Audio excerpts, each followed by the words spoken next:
En medio del concreto y la indiferencia, una niña pobre y huérfana guardaba dentro de sí el recuerdo de la música. Un millonario vanidoso intentó usarla como atracción pública para inflar su ego y humillarla. Pero cuando sus dedos tocaron las teclas, el silencio se apoderó de la ciudad. Y en ese instante, sin pedir permiso, retomó el control de su propia historia. Si amas las buenas historias, por favor, suscríbete a nuestro canal y comenta desde dónde nos ves. Continuamos. Capítulo 1. La niña que abrazaba el silencio. Las calles de Barcelona tenían un ritmo particular aquella primavera. Entre el bullicio de las ramblas y el eco de los pasos apresurados, Lucía Martínez caminaba con la mirada baja, intentando pasar desapercibida. Con apenas 12 años, su pequeña figura se deslizaba como una sombra entre los turistas y locales. Sus manos, delgadas y pálidas, guardaban un secreto que ni el frío ni el hambre habían logrado arrebatarle. Hacía casi un año que Lucía había perdido a sus padres en aquel terrible accidente en la carretera de Montserrat.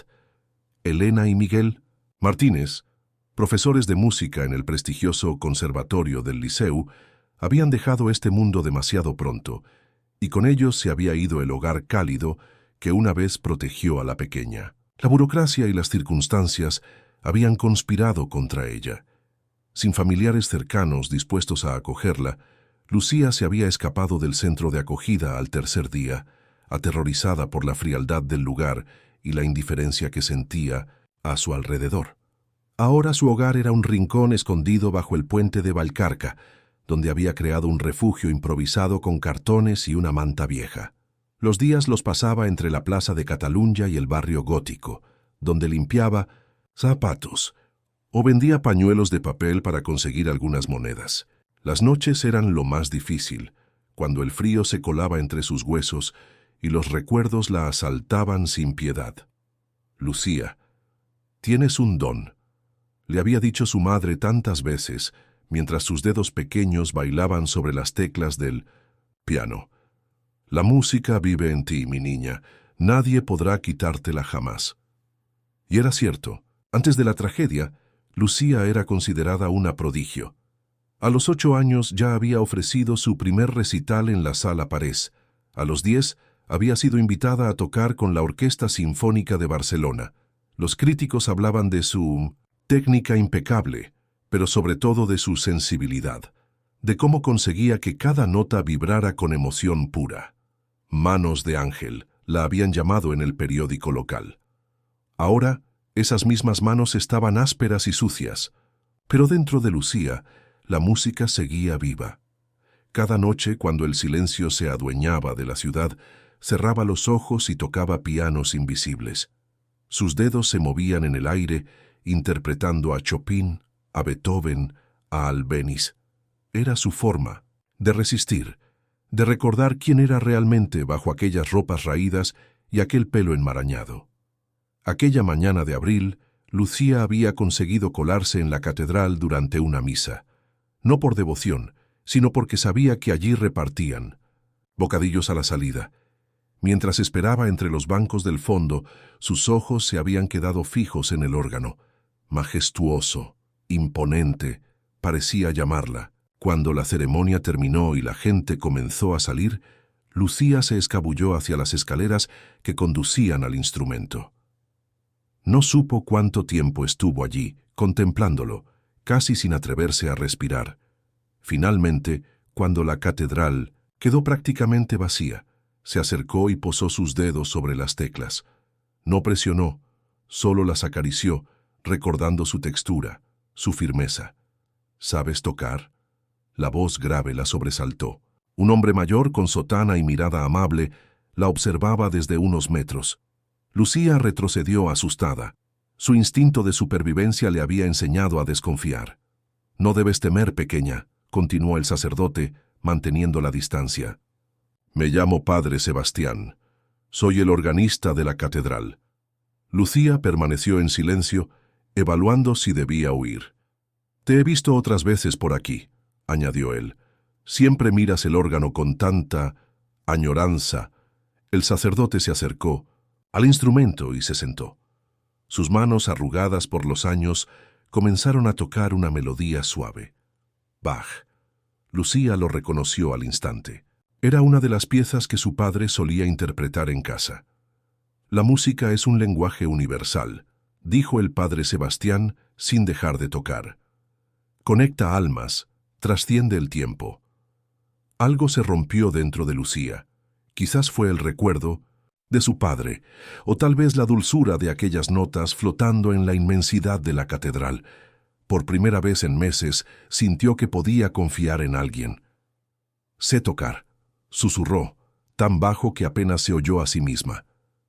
El sacerdote sonrió y se apartó del órgano invitándola con un gesto. Con pasos titubeantes, Lucía ocupó su lugar. Respiró hondo, colocó sus dedos sobre las teclas y comenzó a tocar. Las primeras notas surgieron tímidas, inseguras, pero pronto la música fluyó a través de ella como un río que finalmente encuentra su cauce. Era Debussy, Claro de Luna. Sus manos, que minutos antes temblaban, ahora se movían con precisión y gracia, liberando toda la emoción contenida durante tanto tiempo. El padre Sebastián la observaba maravillado. Cuando la última nota se desvaneció en el aire, un silencio reverente llenó el espacio. «Dios mío», murmuró el sacerdote, «eres extraordinaria». Lucía bajó la mirada, súbitamente consciente de su aspecto, de su situación. «Hace tiempo que no tocaba de verdad», confesó. «¿Dónde? ¿Has aprendido a tocar así?». La pregunta desató un torrente de recuerdos. Lucía le habló de sus padres, del conservatorio, de las tardes practicando en el piano de cola que tenían en casa. Le contó sobre el accidente, sobre su huida del centro, de acogida, sobre su vida en las calles. Las palabras salían atropelladas, como si hubieran estado esperando demasiado tiempo para ser pronunciadas. El padre Sebastián escuchó en silencio, con los ojos cada vez más húmedos. Cuando Lucía terminó su relato, él le ofreció quedarse en la residencia parroquial, al menos por esa noche. Le prometió comida caliente, una ducha, ropa limpia, pero sobre todo le prometió que podría tocar el órgano siempre que quisiera. Lucía aceptó, aunque la desconfianza seguía ahí, arraigada por meses de supervivencia en las calles. Esa noche, después de comer un plato de sopa y darse un baño que le devolvió algo de dignidad, se acostó en una cama real por primera vez en casi un año. Antes de dormirse, sus dedos repasaron en el aire las piezas que tanto amaba. Mañana podría tocarlas de verdad. Lo que Lucía no sabía era que su vida estaba a punto de cambiar drásticamente. Porque mientras ella dormía, al otro lado de Barcelona, un hombre revisaba el video que acababa de grabar en la catedral con su teléfono móvil. Rodrigo Velasco, empresario inmobiliario y uno de los hombres más poderosos de la ciudad, observaba fascinado a la pequeña pordiosera que tocaba como un ángel. En su mente ya se gestaba un plan que transformaría la vida de Lucía, aunque no precisamente para bien. El hombre sonrió mientras enviaba el video a su asistente con un mensaje claro. «Encuéntrala. Tengo una idea que revolucionará mi imagen pública». Capítulo 2. El empresario y la pianista. Rodrigo Velasco no era un hombre acostumbrado a esperar. A sus 52 años, había construido un imperio inmobiliario en Barcelona a base de ambición, astucia y, según sus detractores, métodos poco escrupulosos. Desde su despacho en el último piso de la Torre Velasco, un imponente edificio de cristal y acero en la diagonal, contemplaba la ciudad como quien observa un tablero de ajedrez. Su imagen pública se había deteriorado considerablemente en los últimos meses. Un polémico proyecto para convertir un antiguo barrio obrero en una zona de lujo había desatado protestas y críticas en los medios. Las encuestas indicaban que era uno de los empresarios más impopulares de Cataluña. Y eso, para un hombre obsesionado con el reconocimiento, resultaba insoportable. «La hemos encontrado, señor», anunció Isabel Roca, su eficiente asistente, mientras entraba al despacho con una tableta en la mano. La niña del video, Rodrigo se incorporó, repentinamente interesado. Hacía 3 días que había enviado a su equipo a buscar a aquella misteriosa pianista que había grabado en la catedral. ¿Dónde está? En la residencia parroquial de la catedral. El padre Sebastián la acogió temporalmente. Se llama Lucía Martínez, tiene 12 años. Sus padres fallecieron hace unos meses en un accidente de tráfico. Eran profesores en el conservatorio del Liceu. Rodrigo asintió procesando la información. La historia era incluso mejor de lo que esperaba. Una niña huérfana, prodigio musical, viviendo en las calles. Era perfecta. ¿Has investigado su talento? ¿Es realmente tan buena como parecía en mi video? Isabel deslizó el dedo por la pantalla de su tableta. Extraordinaria, según nuestras fuentes. Antes del accidente, era considerada una de las promesas más brillantes del piano en España. Ganó varios concursos juveniles y llegó a tocar con la Sinfónica de Barcelona. Los críticos la adoraban. Rodrigo sonrió satisfecho. Su mente ya trabajaba a toda velocidad, diseñando un plan maestro. «Quiero organizar un evento», declaró levantándose para mirar por el ventanal. «Algo grande, espectacular. Colocaremos un piano de cola en la Plaza de Cataluña. La niña tocará para toda la ciudad. Lo presentaremos como una iniciativa benéfica de la Fundación Velasco para apoyar a jóvenes talentos en situación de vulnerabilidad». Isabel frunció el ceño ligeramente. «Señor, debería considerar que es una menor. Necesitaríamos permisos, autorizaciones». «Detalles, Isabel, simples detalles», la interrumpió Rodrigo con un gesto despectivo. «¿Acaso no estamos ayudándola? Le daremos visibilidad, la rescataremos del anonimato. Concertaremos reuniones con conservatorios, con mecenas potenciales». Hizo una pausa y añadió con una sonrisa calculadora. «Y de paso, todos verán lo generoso que es Rodrigo Velasco con los desfavorecidos». La asistente conocía demasiado bien a su jefe como para insistir. Tomó nota mentalmente de las complicaciones legales que tendría que resolver y asintió. «¿Cuándo quiere que organice este evento?» «Este domingo. Quiero que sea por la mañana, cuando la plaza esté llena de turistas y locales. Consigue el mejor piano de cola que encuentres y contacta con todos los medios, prensa, televisión, radio, influencers. Quiero que toda Barcelona esté allí». Isabel salió del despacho con una lista interminable de tareas, mientras Rodrigo se servía una copa de coñac para celebrar su brillante idea. No se trataba solo de mejorar su imagen pública, era una oportunidad de oro para demostrar su poder, su capacidad para convertir cualquier cosa, incluso la tragedia de una niña, en un espectáculo rentable para sus intereses. Mientras tanto, en la residencia parroquial, Lucía disfrutaba de la primera sensación de seguridad en meses. El padre Sebastián le había proporcionado ropa limpia, comidas regulares y, lo más importante para ella, acceso al órgano de la catedral. Durante horas, sus dedos recorrían las teclas, redescubriendo la alegría que la música le proporcionaba. «Tocas, como si el instrumento fuera una extensión de tu alma», le comentó el sacerdote una tarde, después de escucharla interpretar una compleja pieza de Bach. Lucía sonrió tímidamente. Poco a poco, iba recuperando la confianza en sí misma y en los demás. «Mi madre decía que la música no se toca, se siente», respondió con voz suave, «que cada nota debe nacer del corazón antes que de los dedos». El padre Sebastián asintió, conmovido por la sabiduría que aquella niña mostraba a pesar de su corta edad y las duras experiencias vividas. «Tus padres estarían muy orgullosos de ti, Lucía. Has mantenido viva la música dentro de ti en las circunstancias más difíciles». La mención a sus padres todavía dolía, pero de una forma distinta ahora. Era un dolor mezclado con gratitud por todo lo que le habían enseñado, por el regalo que le habían dejado, su talento. Esa misma tarde, mientras Lucía practicaba en el órgano, una mujer elegantemente vestida entró en la catedral y se acercó al padre Sebastián. Después de una breve conversación, ambos se dirigieron hacia donde estaba la niña. «Lucía», dijo el sacerdote con una sonrisa. Esta es la señora Roca. Quiere hablar contigo sobre una oportunidad muy especial. La mujer se presentó como representante de la Fundación Velasco, una organización benéfica que apoyaba a jóvenes talentos. Le explicó que habían oído hablar de su extraordinaria habilidad con el piano y querían ofrecerle la oportunidad de tocar en un evento público. Sería este domingo, en la Plaza de Cataluña, explicó Isabel con una sonrisa ensayada.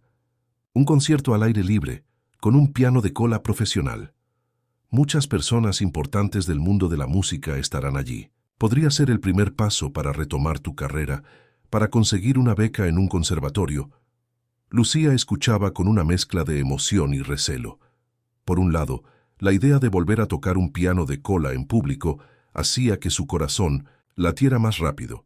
Por otro, algo en la mujer y en su propuesta le generaba desconfianza. «No estoy segura», murmuró, mirando al padre Sebastián en busca de consejo. El sacerdote parecía igualmente dubitativo. «¿Quién organizaría exactamente este evento?», preguntó. «El señor Rodrigo Velasco, presidente de Velasco Inmobiliaria y de la Fundación Velasco», respondió Isabel. «Es un gran mecenas del arte y la cultura en Barcelona. Está muy interesado en ayudar a jóvenes como Lucía». El nombre hizo que el padre Sebastián frunciera el ceño. Conocía la reputación de Velasco, su ambición desmedida, los rumores sobre sus negocios poco éticos. «No creo que sea conveniente», comenzó a decir. Pero Isabel ya había sacado su teléfono y mostraba fotografías de anteriores eventos, de la fundación. Niños sonrientes tocando instrumentos, aplausos, flashes de cámaras. «Piénsalo, Lucía», insistió la mujer. «Es una oportunidad única. El señor Velasco podría ayudarte a encontrar un hogar permanente, a continuar tus estudios musicales». Hizo una pausa estratégica y añadió en voz baja: «A honrar la memoria de tus padres con tu música». Aquellas palabras tocaron una fibra sensible en Lucía. ¿No era eso lo que sus padres hubieran querido? ¿Que siguiera tocando, que compartiera su música con el mundo? «Está bien», accedió finalmente, ignorando la mirada preocupada del padre Sebastián. «Lo haré». Isabel sonrió triunfante y comenzó a explicarle los detalles del evento. Sería el domingo a las 11 de la mañana. Un coche vendría a recogerla a las 9. Debería preparar varias piezas para un recital de aproximadamente 30 minutos. Cuando la mujer se marchó, el padre Sebastián se sentó junto a Lucía en el banco del órgano. «No confío en ese hombre, Lucía», confesó. «Velasco tiene fama de manipulador, de utilizar a las personas para sus propios fines».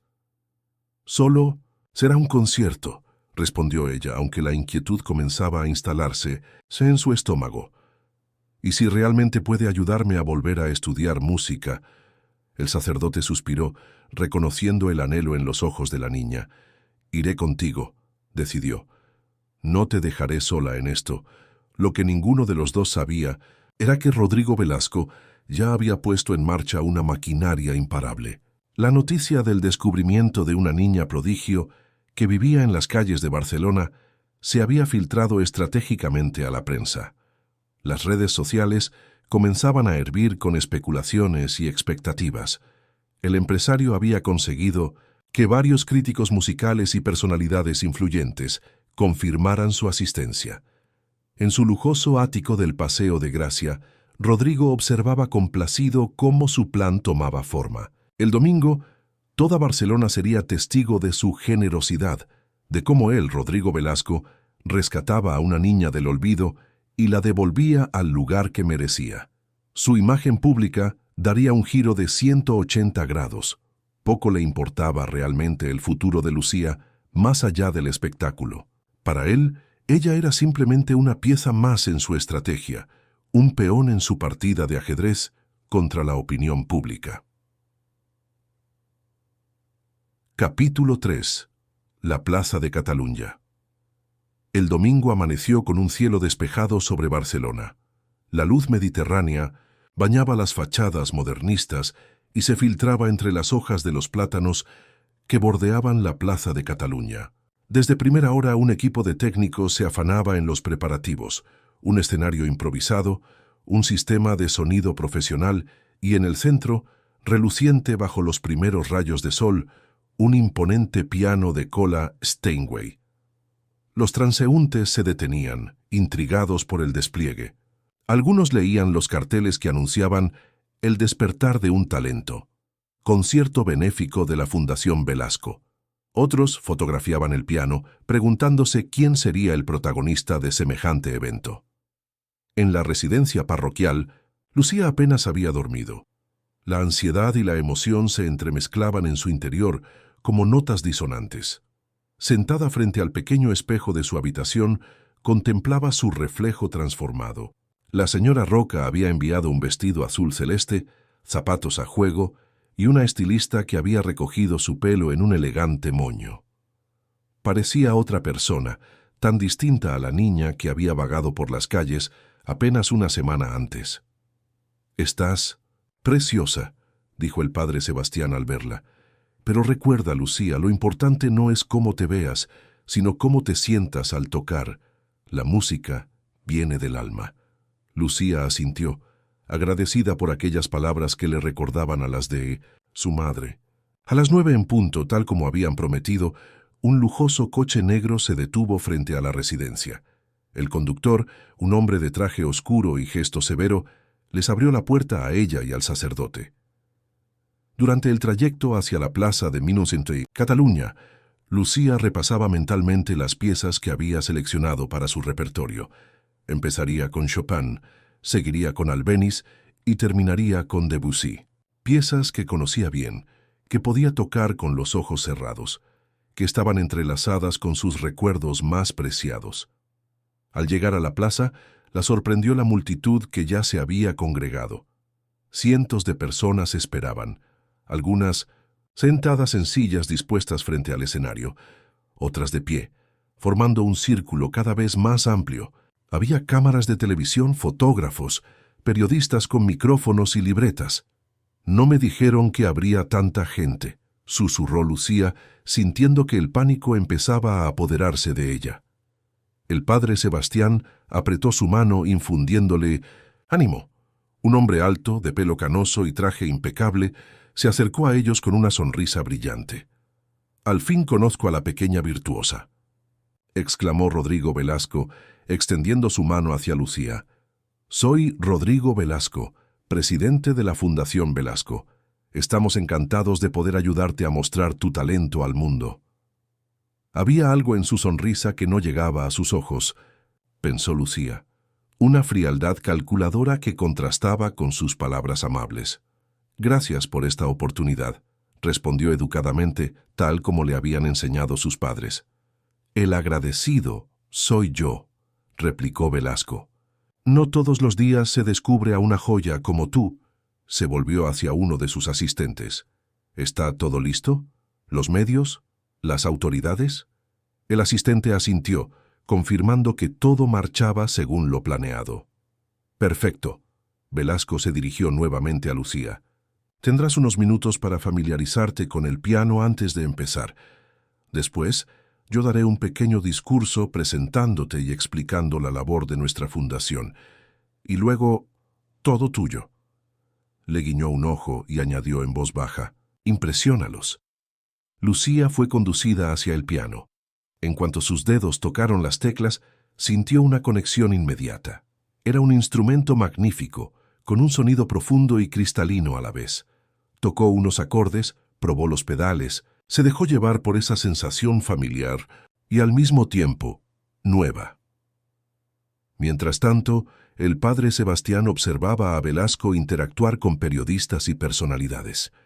Le inquietaba la forma en que el empresario hablaba de Lucía, como si fuera un descubrimiento suyo, un objeto valioso que exhibir. A las 11 en punto, Rodrigo Velasco subió al escenario entre aplausos. Ajustó el micrófono y comenzó su discurso con la soltura de quien está acostumbrado a los focos. «Buenos días, Barcelona. Hoy es un día muy especial para todos nosotros. La Fundación Velasco, comprometida con el apoyo a jóvenes talentos en situación de vulnerabilidad, tiene el honor de presentarles a una artista excepcional. Hizo una pausa dramática y continuó. Su historia es conmovedora. Una niña que, tras perder a sus padres, se vio obligada a vivir en las calles de nuestra ciudad. Una niña que, a pesar de la adversidad, mantuvo viva su pasión por la música. La multitud escuchaba en silencio, algunos con expresiones de compasión, otros con simple curiosidad. Cuando la descubrimos, tocando en un rincón de la ciudad, continuó Velasco, omitiendo deliberadamente que la había encontrado en la catedral y exagerando su situación. Supimos que teníamos que ayudarla, porque el talento, amigos míos, no entiende de clases sociales, no distingue entre ricos y pobres. El talento es un regalo divino que merece ser nutrido y compartido. Lucía, sentada junto al piano, se removía incómoda. La versión de Velasco distaba mucho de la realidad. No la habían descubierto tocando en un rincón cualquiera, y aunque ciertamente había pasado meses en la calle, su situación actual no era tan desesperada gracias al padre Sebastián. Así que hoy, prosiguió el empresario, no solo presenciamos un concierto, somos testigos de un renacimiento, de cómo la música puede ser un vehículo de salvación. Extendió su brazo hacia Lucía. Les presento a Lucía Martínez, la pequeña virtuosa de Barcelona. Los aplausos resonaron en la plaza mientras Lucía se acercaba al piano. Se sentó, ajustó la banqueta y respiró hondo. Por un momento, el miedo la paralizó. Había demasiada gente, demasiadas expectativas. Algunos espectadores la miraban con lástima, otros con escepticismo. Captó comentarios susurrados. Pobre niña, ¿de verdad sabrá tocar? ¡Qué espectáculo más extraño! Cerró los ojos, intentando bloquear el ruido exterior. Y entonces recordó las palabras de su padre. Cuando toques, no lo hagas para el público. Toca para ti, para la música misma. El resto vendrá solo. Posó sus dedos sobre las teclas y comenzó con el nocturno en mi bemol mayor de Chopin. Las primeras notas surgieron titubeantes, pero pronto encontró su ritmo, su voz. La música fluyó a través de ella como un río que finalmente encuentra su cauce después de meses de sequía. El silencio se apoderó gradualmente de la plaza. Los murmullos cesaron. Los teléfonos que grababan se quedaron inmóviles en manos, súbitamente paralizadas por el asombro, porque lo que estaban presenciando no era simplemente una niña tocando el piano, era pura emoción traducida en sonido. La pieza de Chopin dio paso a Asturias de Albéniz. Los dedos de Lucía volaban sobre el teclado con una mezcla de precisión técnica y profunda expresividad. Cada nota parecía contar una historia, su historia, el dolor de la pérdida, la soledad de las noches frías, pero también la esperanza, la resistencia, la belleza que persiste incluso en los momentos más oscuros. Entre el público, una mujer mayor observaba con lágrimas en los ojos.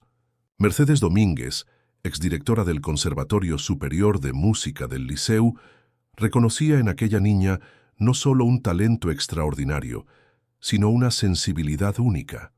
Hacía años que no escuchaba a nadie tocar así, con tanta verdad, con tanta alma. Mientras tanto, Rodrigo Velasco no podía creer su suerte. La reacción del público superaba sus expectativas más optimistas. Veía a personas llorando, abrazándose, grabando con sus teléfonos. Los periodistas tomaban notas frenéticamente. Los fotógrafos disparaban sin cesar. Su plan estaba funcionando a la perfección. La imagen del empresario despiadado se transformaba ante los ojos de todos en la del benefactor generoso, el descubridor de talentos, el salvador de niños desamparados. Cuando Lucía interpretó las últimas notas de Claro de Luna de Debussy, un silencio reverencial se apoderó de la plaza. Luego, como una ola que finalmente rompe contra la orilla, estalló una ovación ensordecedora. Aplausos, vítores, incluso algunos bravos dispersos entre la multitud. Lucía se levantó, sorprendida por la reacción. Hizo una pequeña reverencia, tal como le había enseñado su madre años atrás. Los aplausos continuaron, creciendo en intensidad. La gente se había puesto de pie. Algunos lanzaban flores al escenario.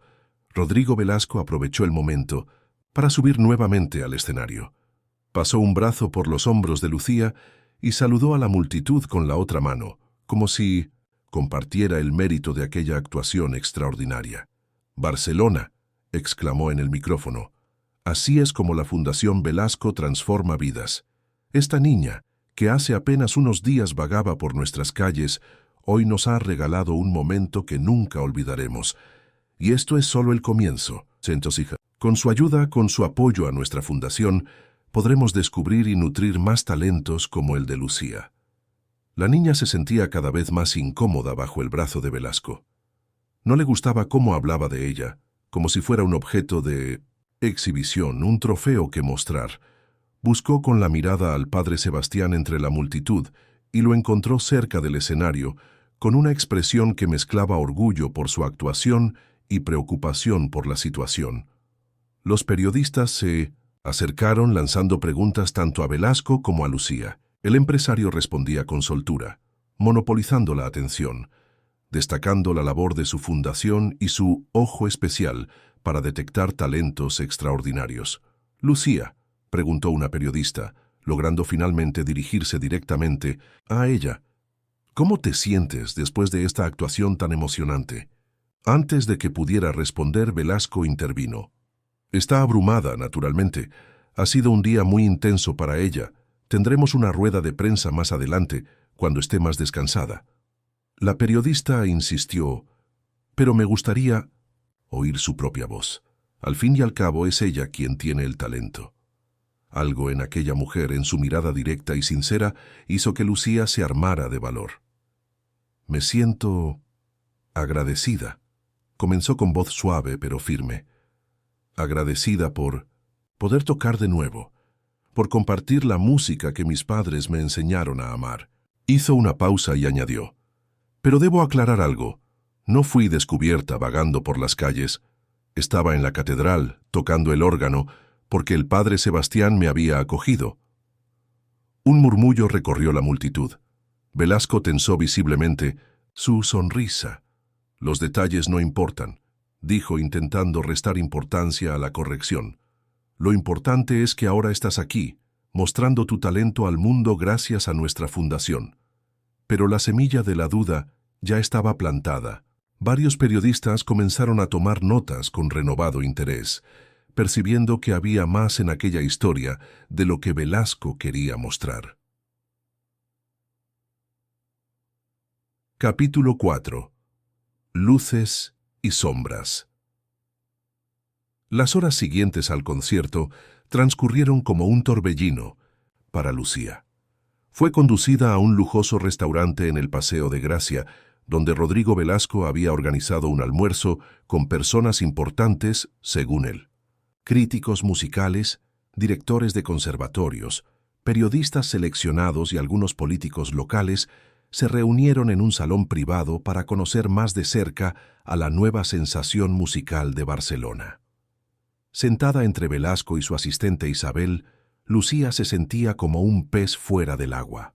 Los adultos hablaban sobre ella, comentaban su técnica, su expresividad, su fascinante historia, pero pocos se dirigían directamente a ella. Cuando lo hacían, Velasco solía intervenir, respondiendo en su nombre o guiando sutilmente la conversación hacia terrenos que le interesaban. «¿Has considerado qué conservatorio sería el más adecuado para Lucía?», preguntó uno de los invitados, un hombre de mediana edad que dirigía una prestigiosa escuela de música en Madrid. «Estamos evaluando varias opciones», respondió Velasco, antes de que Lucía pudiera abrir la boca. «La Fundación Velasco se encargará de todos los gastos, por supuesto. Consideramos que un talento así merece la mejor educación posible». El padre Sebastián, que había insistido en acompañar a Lucía, observaba la escena con creciente inquietud. No le gustaba la forma en que Velasco se apropiaba del futuro de la niña, como si tuviera derecho a decidir por ella.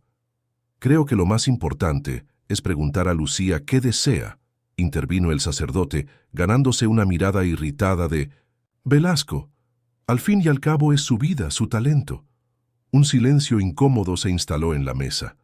Todos los ojos se dirigieron a la niña, que sintió el peso de aquellas miradas expectantes. Yo, comenzó insegura. Siempre soñé con estudiar en el conservatorio del Liceu, como mis padres, pero el Liceu sería una excelente opción. La interrumpió Velasco con una sonrisa que no llegaba a sus ojos. De hecho, ya he hablado con el director. Están dispuestos a ofrecerte una plaza inmediatamente. Lucía parpadeó sorprendida. Por un lado, la noticia la emocionaba profundamente. Estudiar en el Liceu había sido su sueño desde pequeña. Por otro, le inquietaba la rapidez con que Velasco tomaba decisiones sobre su vida sin consultarle. «Gracias», murmuró sin saber qué más decir. La comida continuó entre conversaciones animadas sobre el futuro prometedor que aguardaba a Lucía. Velasco, en el centro de la atención, detallaba sus planes: becas, tutores privados, conciertos benéficos, una gira por España, todo organizado por la Fundación Velasco, naturalmente. Mientras tanto, en las redes sociales, el video de la actuación de Lucía se propagaba como fuego. Millones de visualizaciones, miles de comentarios, cientos de artículos compartiendo la conmovedora historia de la niña prodigio rescatada de las calles. Pero junto a la admiración y el asombro, comenzaban a surgir preguntas incómodas. Algunos usuarios criticaban la espectacularización de la situación de Lucía. Otros señalaban las inconsistencias en el relato ofrecido por Velasco. Periodistas de investigación empezaban a hurgar en el pasado de la niña, en las circunstancias de la muerte de sus padres, en los motivos de su situación de calle. Al terminar el almuerzo, Lucía fue llevada a un apartamento en un elegante edificio del Ensanche. Isabel le explicó que la fundación había preparado este alojamiento temporal para ella mientras se decidía su futuro educativo y residencial. «El señor Velasco ha pensado en todo», dijo la asistente con una sonrisa. «Professional. Ropa nueva, un piano digital para que puedas practicar. Incluso hemos traído algunos libros que creímos que te gustarían». Era un lugar bonito, sin duda, espacioso, luminoso, decorado con gusto, pero para Lucía se sentía extraño, impersonal. No había nada allí que le recordara a sus padres, a su verdadero hogar. «¿Puedo quedarme en la residencia parroquial?», preguntó tímidamente. «Me siento cómoda allí con el padre Sebastián». Isabel intercambió una mirada con Velasco, que acababa de entrar en el apartamento. «Eso no será posible, pequeña», respondió el empresario con tono condescendiente. «Este lugar es mucho más adecuado para ti. Además, estarás bajo la supervisión de profesionales. Una asistente social vendrá mañana para evaluar tu situación. También hemos contratado a una tutora que te ayudará a ponerte al día con tus estudios generales». Lucía bajó la mirada, sintiendo una opresión en el pecho. Todo estaba sucediendo demasiado rápido. Decisiones importantes sobre su vida se tomaban sin consultarle, como si fuera un objeto, una propiedad. El padre Sebastián, que había permanecido en silencio hasta entonces, dio un paso adelante. «Señor Velasco, entiendo su deseo de ayudar, pero creo que estamos olvidando lo más importante, el bienestar emocional de Lucía. Ha pasado por mucho en poco tiempo. Necesita estabilidad, confianza, no más cambios bruscos». Velasco mantuvo su sonrisa, pero un destello de irritación cruzó sus ojos. «Aprecio su preocupación, padre, pero le aseguro que tenemos la situación bajo control.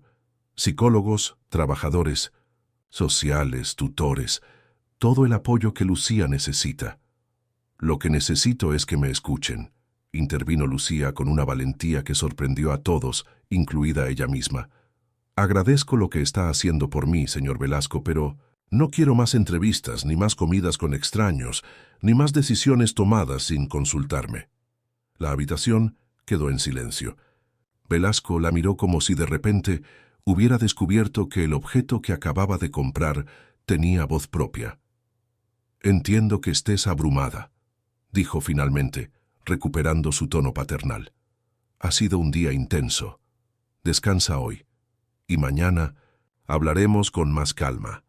Cuando Velasco e Isabel se marcharon prometiendo volver al día siguiente, el padre Sebastián se sentó junto a Lucía en el sofá del apartamento. «No confío en él», confesó la niña. «Siento que solo le importa la atención que recibe, no yo». El sacerdote asintió gravemente. «Tienes razón en desconfiar, Lucía. Velasco tiene fama de manipulador. Está usando tu talento, tu historia, para limpiar su imagen pública». Tomó sus manos entre las suyas. «Pero no estás sola en esto. Te ayudaré a encontrar un camino que sea realmente bueno para ti». Antes de marcharse, el padre Sebastián le dejó su número de teléfono y le prometió volver al día siguiente. Lucía se quedó sola en aquel apartamento lujoso pero frío, sintiendo una mezcla de emociones contradictorias. Por un lado, estaba la alegría de haber vuelto a tocar, de haber conectado con la música que tanto amaba. Por otro, la incertidumbre de un futuro que otros parecían empeñados en decidir por ella. Esa noche, mientras intentaba conciliar el sueño en una cama demasiado grande y demasiado blanda, su teléfono, un regalo de Velasco, vibró con una notificación. Era un mensaje de un número desconocido. «Hola, Lucía, soy Mercedes Domínguez, exdirectora del Conservatorio del Liceu. Estuve en tu concierto hoy. Tu música me conmovió profundamente. Me gustaría hablar contigo, si es posible. Sin cámaras, sin prensa, solo una conversación sobre música. Podría visitarte mañana». Lucía releyó el mensaje varias veces. El nombre le resultaba familiar.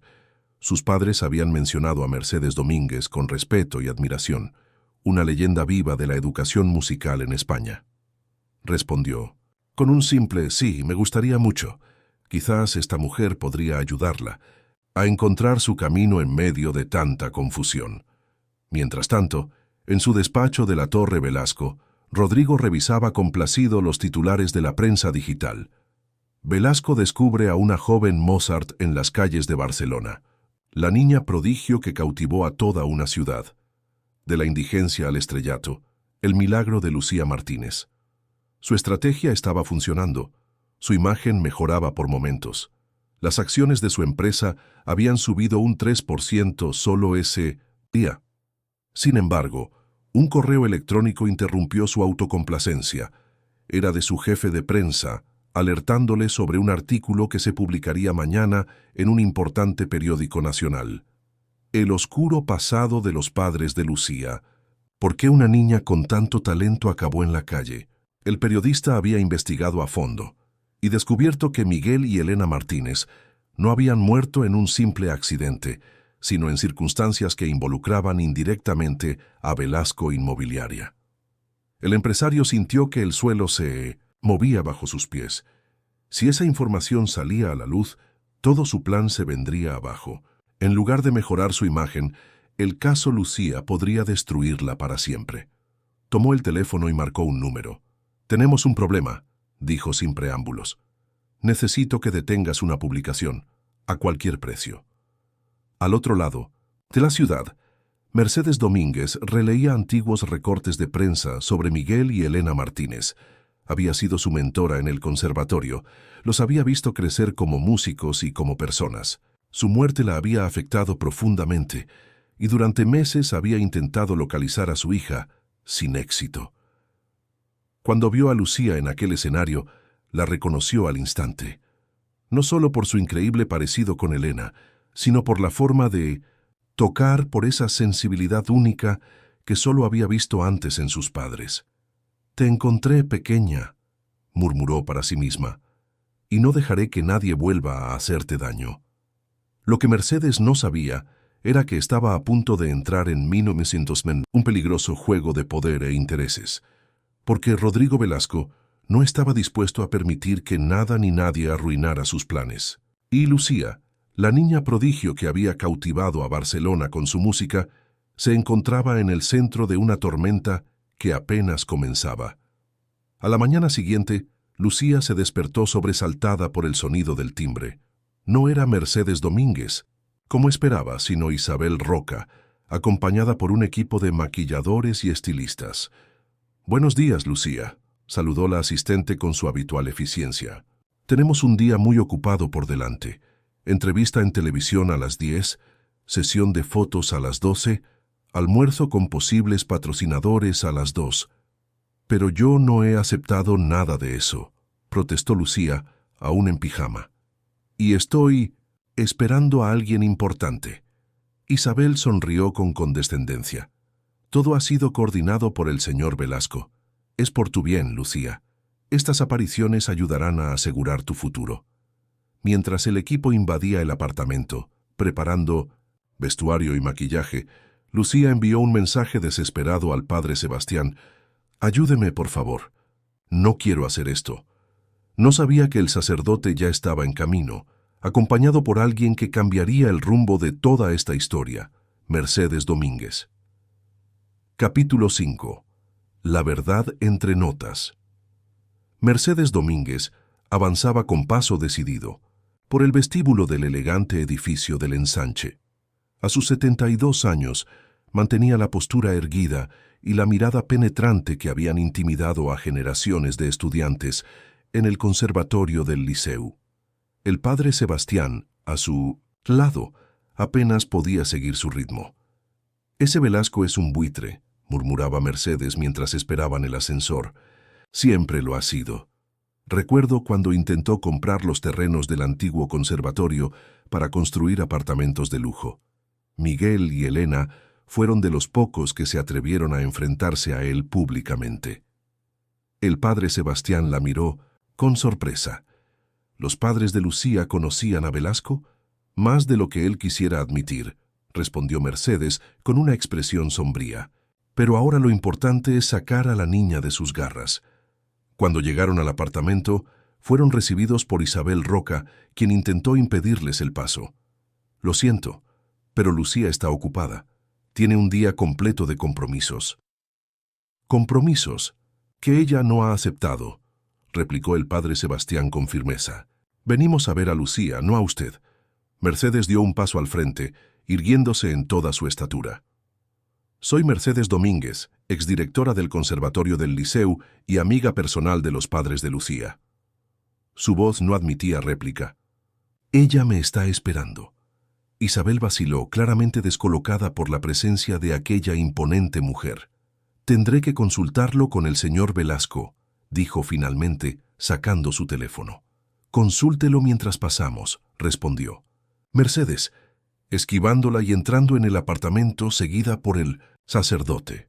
En el interior encontraron a Lucía rodeada de estilistas que discutían sobre qué vestido le quedaría mejor para la entrevista de televisión. Al ver a sus visitantes, el rostro de la niña se iluminó con una mezcla de alivio y esperanza. «Padre Sebastián», exclamó corriendo hacia él. Mercedes observó a la pequeña con emoción contenida. Era la viva imagen de Elena. Los mismos ojos expresivos, la misma barbilla decidida, incluso la forma en que inclinaba ligeramente la cabeza cuando estaba nerviosa. «Tú debes ser Mercedes Domínguez», dijo Lucía, volviéndose hacia ella. «Mis padres hablaban mucho de usted, decían que era la mejor maestra que habían tenido». La anciana sonrió conmovida.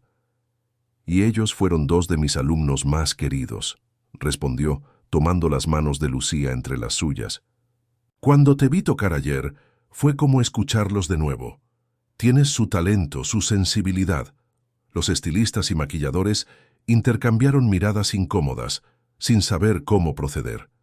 Isabel, que acababa de terminar una tensa conversación telefónica, se acercó con expresión contrariada. «El señor Velasco viene en camino», anunció. «Mientras tanto, debemos continuar con los preparativos. La entrevista no puede retrasarse». «No habrá ninguna entrevista», declaró Lucía con una firmeza impropia de su edad. «No sin que antes escuche lo que la señora Domínguez ha venido a decirme».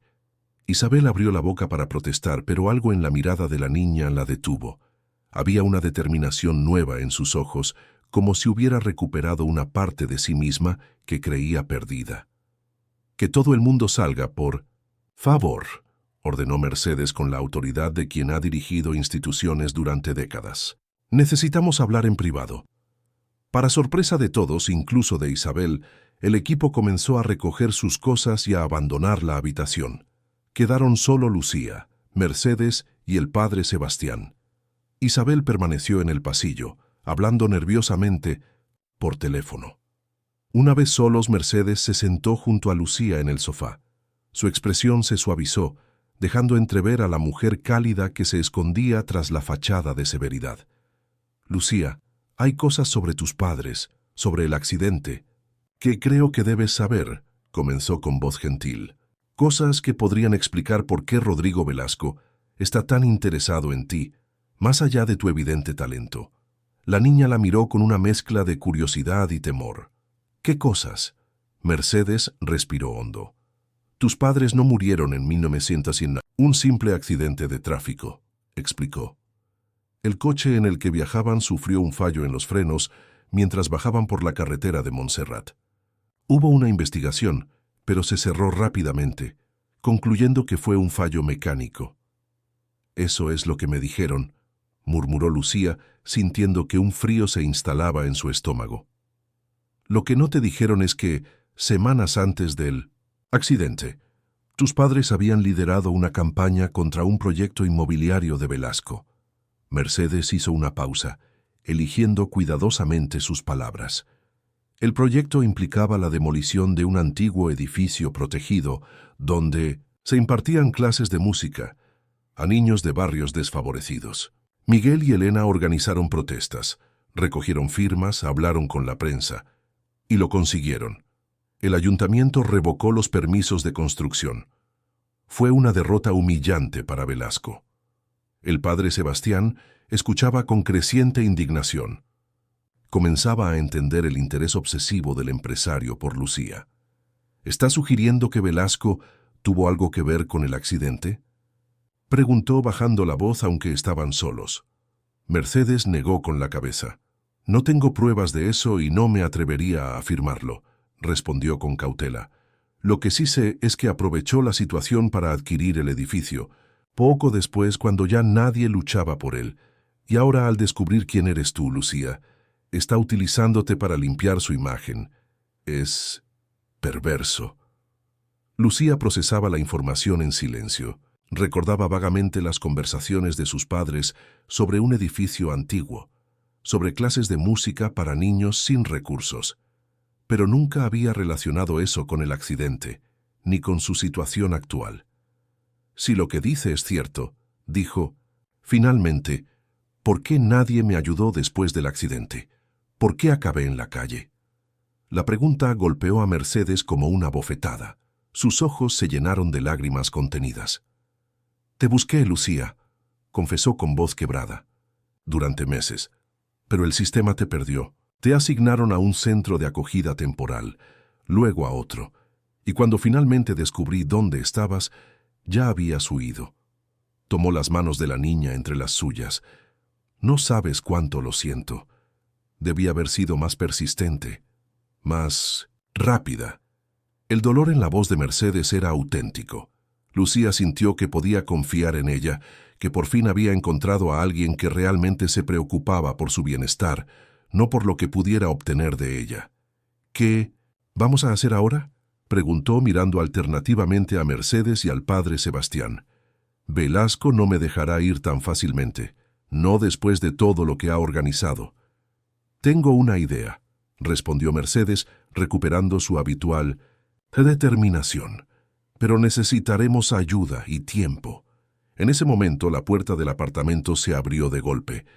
Rodrigo Velasco entró como una tormenta, seguido por Isabel y dos hombres de aspecto serio que parecían guardaespaldas. ¡Qué agradable sorpresa!, exclamó con una sonrisa que no llegaba a sus ojos. Mercedes Domínguez, la leyenda del Liceu. Han pasado años. La tensión en la habitación podría haberse cortado con un cuchillo.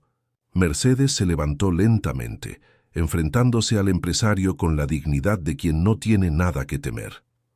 Rodrigo, respondió con frialdad, veo que no has cambiado nada.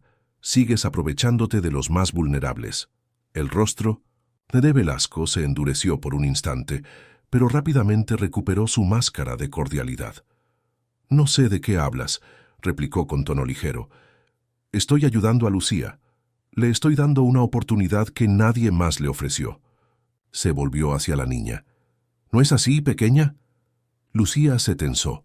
Podía sentir la mirada penetrante de Velasco, la presión implícita en sus palabras, pero también sentía la presencia reconfortante de Mercedes y del padre Sebastián. Por primera vez en mucho tiempo no estaba sola. «Lo que está haciendo no es ayudarme», respondió con voz clara. «Es utilizarme». Las palabras cayeron como piedras en la habitación. Velasco parpadeó, visiblemente sorprendido por la audacia de la niña. «Estás confundida», dijo finalmente, recuperando la compostura. «Estas personas te están llenando la cabeza de ideas equivocadas». Se acercó a ella, bajando la voz a un tono casi paternal. «Piensa en todo lo que he hecho por ti, Lucía. El apartamento, el piano, la oportunidad de estudiar en el liceu, oportunidades que no necesita comprar», intervino Mercedes. «Lucía tiene el talento para conseguirlas por sí misma, y, como su tutora legal, me aseguraré de que así sea». Velasco se quedó paralizado. «¿Su tutora legal?», repitió incrédulo. Mercedes sonrió con serenidad. «Presenté la solicitud hace 7 meses, cuando supe del accidente de Miguel y Elena. Ha estado en proceso todo este tiempo, enfrentándose a la burocracia». Sacó un documento de su bolso. «La resolución llegó ayer, qué coincidencia, ¿verdad?». Velasco tomó el papel y lo examinó con creciente furia. Era una resolución judicial que otorgaba la tutela temporal de Lucía Martínez a Mercedes Domínguez pendiente de una evaluación final. «Esto es ridículo», espetó arrojando el documento sobre la mesa. «He invertido demasiado en esta niña como para que ahora vengas tú a arrebatármela». La crueldad de sus palabras reveló finalmente su verdadera naturaleza. No veía a Lucía como una persona, sino como una inversión, un objeto de su propiedad. «No se puede arrebatar lo que nunca te perteneció», respondió Mercedes con una calma glacial. «Lucía vendrá conmigo ahora. Si tienes alguna objeción, puedes hablar con mis abogados». Velasco los miró a los tres con una mezcla de incredulidad y rabia. Estaba acostumbrado a salirse con la suya, a que nadie se atreviera a desafiarlo. «Esto no quedará así», amenazó. «Tengo influencia, contactos. Puedo hacer que esa tutela se revoque en cuestión de horas». «Puede intentarlo», respondió Mercedes imperturbable. «Pero antes de hacerlo, quizás debería leer el periódico de mañana. Un viejo amigo mío, periodista de investigación, que ha estado trabajando en un artículo muy interesante sobre usted y su relación con la familia Martínez». Hizo una pausa significativa.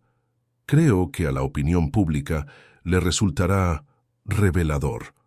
El color abandonó el rostro de Velasco. ¿El periodista que había intentado silenciar la noche anterior era amigo de Mercedes? ¿Habían estado coordinados todo el tiempo? «Recoge tus cosas, Lucía», dijo Mercedes con dulzura. «Nos vamos a casa».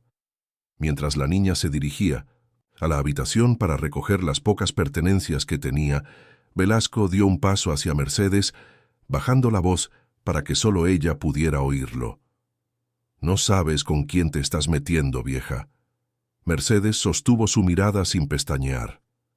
«Lo sé perfectamente, y no me das miedo, Rodrigo. Nunca me lo has dado».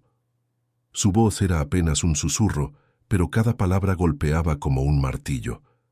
«Miguel y Elena no están para proteger a su hija, pero yo sí. Y te aseguro que haré lo que ellos no pudieron, asegurarme de que pagues por tus acciones». Cuando Lucía regresó con una pequeña mochila, Mercedes le tendió la mano. Juntas, seguidas por el padre Sebastián, se dirigieron hacia la puerta. Velasco y sus hombres no hicieron ningún movimiento para detenerlas. La amenaza implícita en las palabras de Mercedes había surtido efecto, al menos temporalmente. Al salir del edificio, Lucía respiró profundamente. El aire de Barcelona nunca le había parecido tan dulce, tan lleno de posibilidades. «¿A dónde vamos?», preguntó mirando a Mercedes. La anciana sonrió, y en su sonrisa había una promesa de días mejores. «A casa, Lucía. A un lugar donde podrás ser tú misma, donde podrás tocar sin que nadie te utilice. Un lugar donde tus padres siempre estarán presentes en cada nota que interpretes». Mientras se alejaban, Lucía sintió que algo dentro de ella se liberaba. El peso que había cargado durante tantos meses comenzaba a aligerarse. No sabía qué le deparaba el futuro, pero por primera vez en mucho tiempo sentía esperanza. Lo que ninguno de ellos podía imaginar era que Rodrigo Velasco no era un hombre que aceptara la derrota fácilmente. En su despacho de la Torre Velasco marcaba furiosamente un número en su teléfono. «Quiero todo lo que puedas encontrar sobre Mercedes Domínguez», ordenó a su interlocutor. «Debilidades, secretos, vulnerabilidades. Nadie me humilla así». Y se sale con la suya. La batalla por el futuro de Lucía apenas comenzaba, y sería más dura y peligrosa de lo que cualquiera de ellos podía anticipar. Capítulo 6. Sinfonía de Redención. El apartamento de Mercedes Domínguez, situado en 1900, un antiguo edificio modernista del barrio de Gracia, estaba lleno de libros, partituras y recuerdos de una vida dedicada a la música. Las paredes, cubiertas de fotografías enmarcadas y carteles de conciertos históricos, contaban silenciosamente la historia de generaciones de músicos que habían pasado por sus manos. En el centro del salón, un piano de cola Bösendorfer, testigo de innumerables lecciones y veladas musicales, esperaba a ser tocado. Cuando Lucía lo vio por primera vez, sus ojos se iluminaron con una mezcla de reverencia y anhelo. «Era el piano favorito de tu madre», explicó Mercedes, observando la reacción de la niña. «Elena venía aquí a practicar incluso después de graduarse del conservatorio. Decía que este instrumento tenía alma». Con manos temblorosas, Lucía acarició las teclas como si estuviera tocando un fragmento del pasado, una conexión tangible con sus padres. Presionó suavemente, dejando que una nota solitaria llenara el espacio. El sonido era profundo, rico, perfecto. «Toca», la animó Mercedes con voz suave. «Este piano ha estado demasiado tiempo en silencio». Y Lucía tocó. Primero con timidez, luego con creciente confianza. Era Albéniz, Asturias, la pieza que su padre le había enseñado como un secreto compartido entre ellos. La música fluía de sus dedos como un río que finalmente encuentra su cauce natural. Mercedes escuchaba con los ojos cerrados, transportada por el talento puro que emanaba de aquella niña que había sufrido tanto. Cuando la última nota se desvaneció en el aire, un silencio reverencial llenó el apartamento. «Eres extraordinaria, Lucía», dijo Mercedes con lágrimas no derramadas brillando en sus ojos. «Tus padres viven en tu música».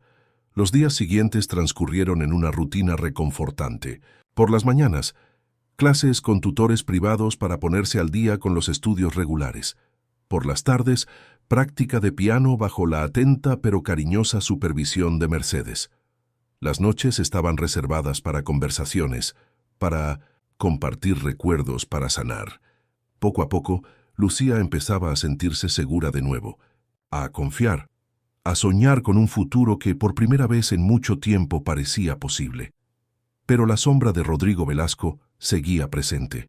Artículos en la prensa, entrevistas televisivas donde se presentaba como víctima de una campaña de de difamación. Según su versión, él solo había intentado ayudar a una niña desamparada, ofreciéndole oportunidades que nadie más le había brindado. «Es increíble su capacidad para torcer la verdad», comentó Mercedes una mañana, arrojando el periódico sobre la mesa del desayuno. «Ahora resulta que fui yo quien secuestró a Lucía de su generosa protección». El padre Sebastián, que los visitaba regularmente, suspiró. «Tiene influencia, contactos en los medios y mucho dinero para silenciar voces críticas. Pero nosotros tenemos algo más poderoso», respondió Mercedes con determinación. «La verdad, y llegará el momento de que todos la conozcan». Ese momento llegó antes de lo esperado. Una semana después de que Lucía se instalara con Mercedes, recibieron la visita de Javier Mendoza, un prestigioso periodista de investigación y viejo amigo de la exdirectora del conservatorio. «El artículo se publicará mañana», anunció, mostrándoles un borrador en su tableta. La orquestación del poder, cómo Rodrigo Velasco intentó silenciar a una familia de músicos y explotar a su hija huérfana. Lo hemos verificado todo minuciosamente. Testimonios, documentos, incluso grabaciones. Mercedes leyó con creciente satisfacción. El artículo detallaba meticulosamente la campaña de Miguel y Elena contra el proyecto inmobiliario de Velasco, las amenazas veladas que habían recibido, las irregularidades en la investigación del accidente y finalmente el intento del empresario de usar a Lucía como herramienta de lavado de imagen. ¿Crees que esto lo detendrá?, preguntó el padre Sebastián. Javier hizo una mueca. Lo dañará, sin duda. Pero hombres como Velasco tienen recursos para capear tempestades. Lo importante es que esto protegerá a Lucía. Una vez que la historia sea pública, intentar cualquier cosa contra ella sería demasiado obvio, demasiado arriesgado. Lo que ninguno de ellos sabía era que Velasco ya estaba preparando su contraataque. En su despacho de la Torre Velasco, reunido con sus abogados y asesores de imagen, trazaba una estrategia para desacreditar a Mercedes y recuperar el control sobre Lucía. «Tenemos que actuar antes de que publiquen ese maldito artículo», insistía, golpeando la mesa con el puño. «Necesito algo, cualquier cosa, que ponga en duda la capacidad de esa mujer para cuidar de la niña». Isabel Roca, siempre eficiente, deslizó una carpeta hacia él. «Hemos investigado su situación financiera», informó. «El apartamento está hipotecado, tiene deudas considerables, vive principalmente de su pensión, que apenas cubre sus gastos básicos. Podríamos argumentar que no tiene los medios económicos para mantener adecuadamente a Lucía». Velasco sonrió, complacido. «Perfecto. Prepara una solicitud de revocación de la tutela basada en eso. Ofreceré financiar personalmente la educación de Lucía en el conservatorio que ella elija, en cualquier parte del mundo.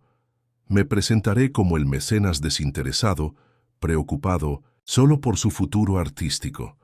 Hay otro asunto», añadió uno de los abogados.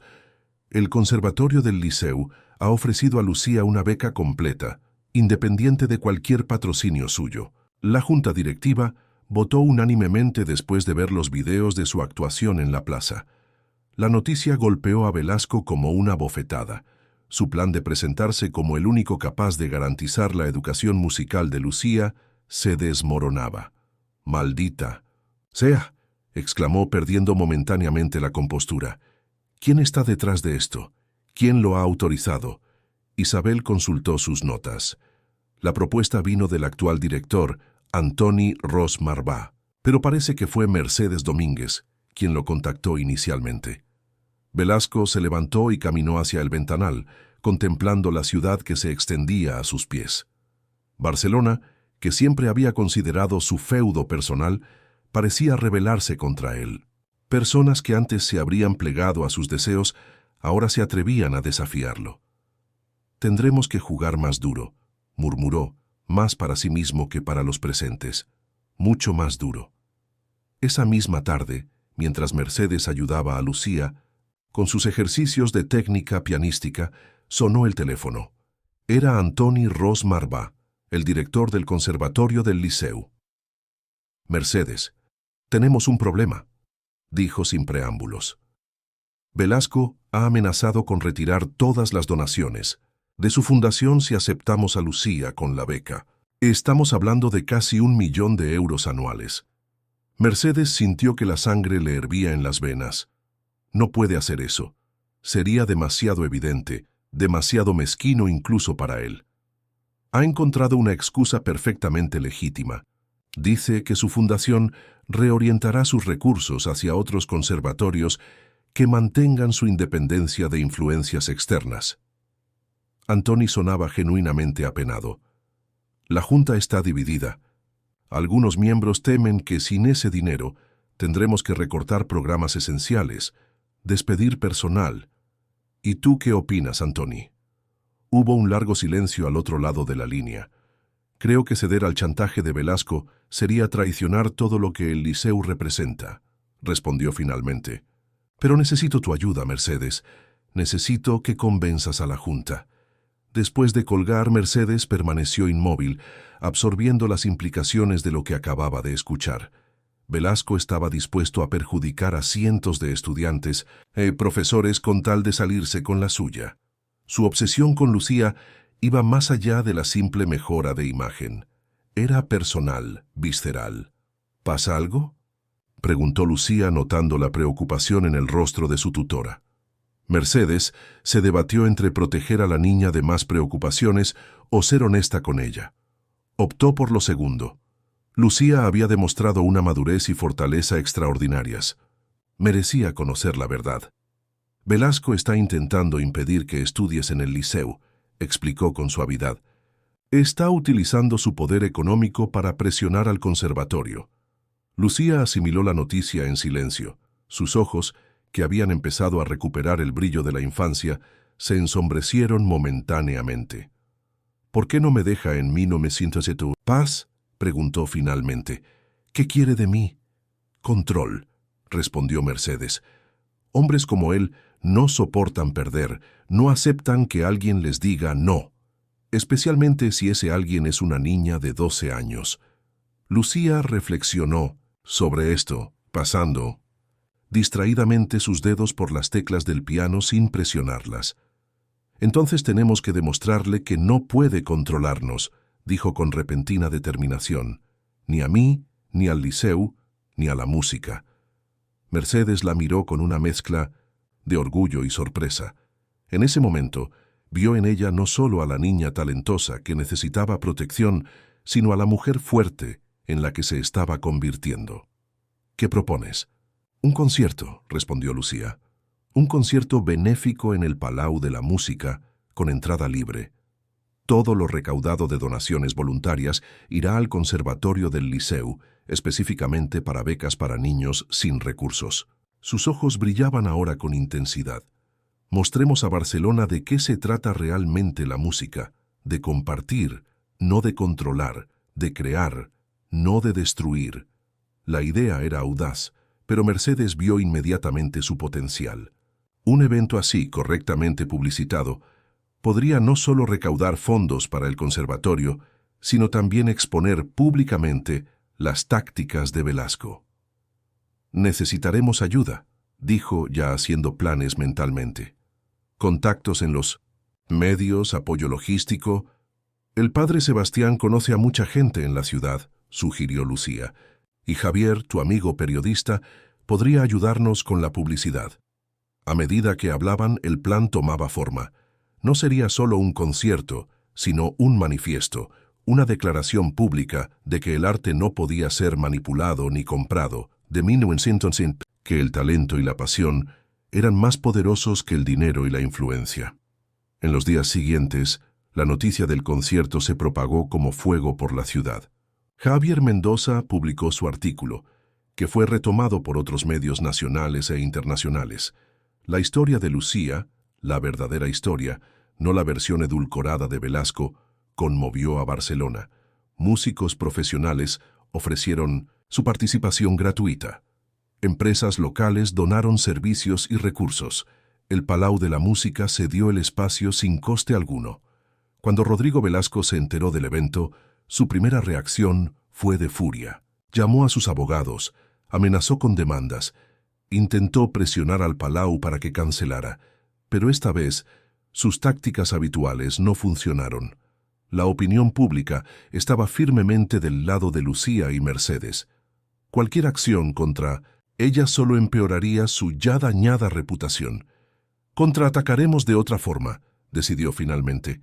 Organizaremos nuestro propio concierto benéfico el mismo día, a la misma hora, con artistas internacionales, entrada gratuita, un espectáculo que hará parecer patética su pequeña función. Pero incluso sus más leales colaboradores empezaban a cuestionar su obsesión. Isabel Roca, siempre la voz de la razón, se atrevió a expresar sus dudas. Señor, con todo respeto, creo que deberíamos dejarlo estar. Esta batalla está afectando negativamente a nuestros negocios. Las acciones han caído un 7% desde que comenzó este conflicto. Velasco la fulminó con la mirada. ¿Tú también, Isabel? ¿Crees que voy a permitir que una vieja profesora jubilada y una mocosa me humillen públicamente? La noche del concierto, el Palau de la Música estaba abarrotado. No solo se habían ocupado todas las localidades, sino que cientos de personas se congregaban en el exterior, donde se habían instalado pantallas gigantes para que pudieran seguir el evento. Entre el público se encontraban críticos musicales, personalidades de la cultura, políticos locales y, lo más importante para Lucía, estudiantes y profesores del conservatorio del Liceu. Tras bastidores, Lucía respiraba profundamente, intentando controlar los nervios.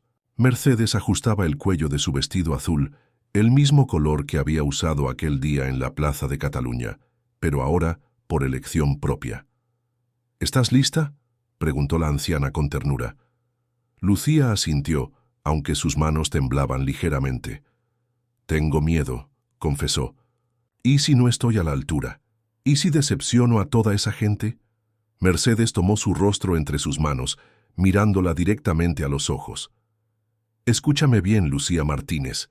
Tienes el talento de tu padre y el corazón de tu madre. Naciste para esto. No tocas para impresionar a nadie ni para demostrar nada. Tocas porque la música vive en ti, porque es tu forma de hablar con el mundo». Besó su frente y añadió: «Ahora ve allí y deja que tu música hable por ti». Cuando Lucía caminó hacia el escenario, fue recibida por un aplauso ensordecedor. Se sentó frente al piano, ajustó la banqueta y miró al público. Por un momento, la magnitud del evento la abrumó.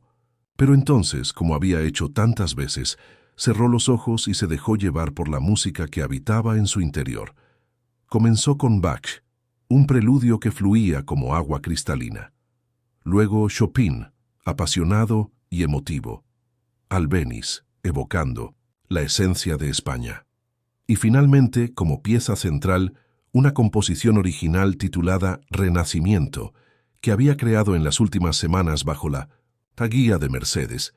Era una pieza que narraba su historia sin palabras, el dolor de la pérdida, la lucha por sobrevivir, el miedo a ser utilizada y, finalmente, la liberación a través de la música.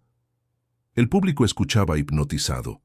En las primeras filas, el padre Sebastián y Javier Mendoza intercambiaban miradas de asombro y orgullo. Antoni Ros Marvà, el director del conservatorio, asentía con aprobación, ya seguro de su decisión de desafiar a Velasco. Lo que nadie esperaba era que, entre el público, oculto en un palco lateral, se encontrara el propio Rodrigo Velasco. Había acudido con la intención de analizar a su competencia, de buscar debilidades que explotar, pero a medida que Lucía tocaba, algo en su interior comenzaba a cambiar. La música de la niña, especialmente su composición original, penetraba defensas que creía impenetrables. Le hacía recordar tiempos más simples, antes de que el poder y la ambición lo consumieran todo. Le recordaba por qué se había interesado en el arte en primer lugar, antes de que se convirtiera meramente en otra forma de afirmar su estatus. Cuando Lucía terminó su actuación, el Palau estalló en una ovación que parecía no tener fin. La niña, con lágrimas de emoción en los ojos, saludaba una y otra vez. Mercedes subió al escenario para abrazarla, seguida por Antoni Ros Marvà, que anunció públicamente la creación de una beca permanente con el nombre de Miguel y Elena Martínez, destinada a jóvenes talentos sin recursos. Rodrigo Velasco observaba la escena en silencio. Por primera vez en su vida experimentaba algo cercano a la vergüenza. Veía la genuina felicidad en el rostro de Lucía, el orgullo en los ojos de Mercedes, la unidad de una comunidad reunida en torno al arte verdadero, y comprendía tardíamente que todo su dinero e influencia no podían comprar lo que aquella niña poseía naturalmente, la capacidad de tocar el alma de las personas. Al día siguiente, Isabel Roca recibió un sobre en su escritorio. Dentro había una carta firmada por Rodrigo Velasco, dirigida al Conservatorio del Liceu. En ella, el empresario anunciaba una donación sin precedentes, con una única condición: que el dinero se destinara exclusivamente a la recién creada beca Miguel y Elena Martínez.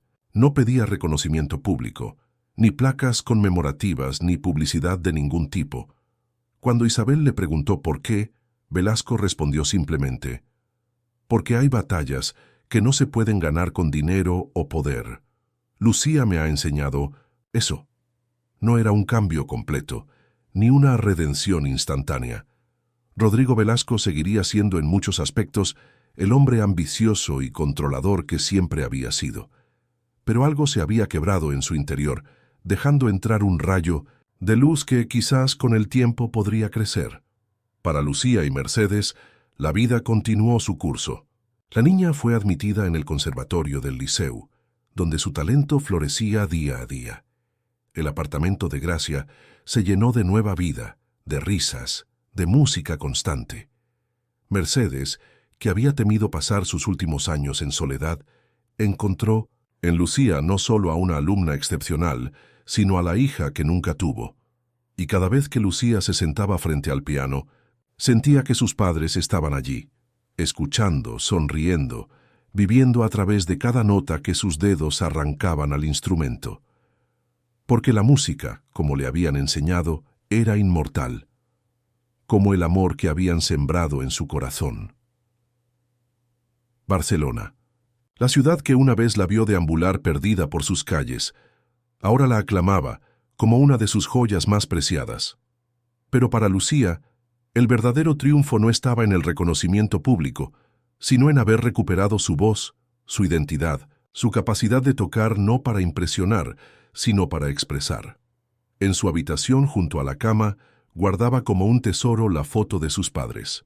Y cada noche, antes de dormir, le susurraba la misma promesa, que su música siempre sería honesta, que su talento nunca sería utilizado para herir, que el legado que le habían dejado viviría en cada pieza que interpretara, en cada nota que compusiera. Porque al final esa era la verdadera victoria, no sobre Velasco ni sobre las circunstancias adversas, sino sobre el miedo, sobre el silencio, sobre la posibilidad de perder lo más valioso que poseía. Su música, su voz, su libertad para crear y compartir la belleza en un mundo que, a pesar de sus sombras, siempre tendría espacio para la luz que ella, con sus manos pequeñas pero poderosas, sabía invocar. Fin de la historia.